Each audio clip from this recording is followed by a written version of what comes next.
প্রায় এক যুগ পর ঘোষণা করা হলো চট্টগ্রামের বহুল আলোচিত বহদ্দারহাট ফ্লাইওভার ধসে ১৩ জন নিহতের মামলার রায়, যাতে ৮ আসামি ৭ বছরের কারাদণ্ড দিয়েছেন আদালত। রায়ের পর্যবেক্ষণে বলা হয়েছে, এটা দেশের যোগাযোগ ব্যবস্থায় বড় একটি কালো অধ্যায়। এক যুগ আগে বহদ্দারহাট ফ্লাইওভার ধসে মর্মান্তিকভাবে প্রাণ হারান ১৩ জন। সে মামলায় বুধবার চট্টগ্রামের চতুর্থ অতিরিক্ত মহানগর দায়রা জজ শরীফুল আলম ভূঁইয়া যে রায় ঘোষণা করেন, তাতে ৮ আসামিকে দেয়া হয় ৭ বছরের কারাদণ্ড।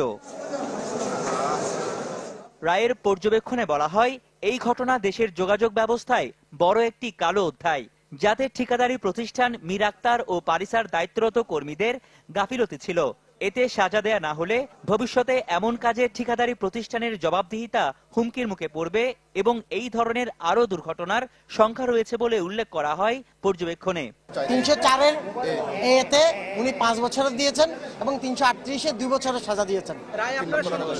আমরা রায়ে এবং ৩ লক্ষ টাকা জরিমানা দিয়েছেন।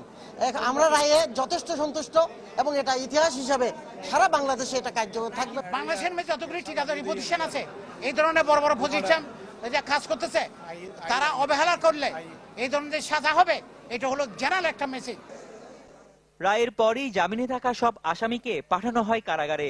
তবে রায়ে অসন্তোষ জানান আসামি পক্ষের আইনজীবী।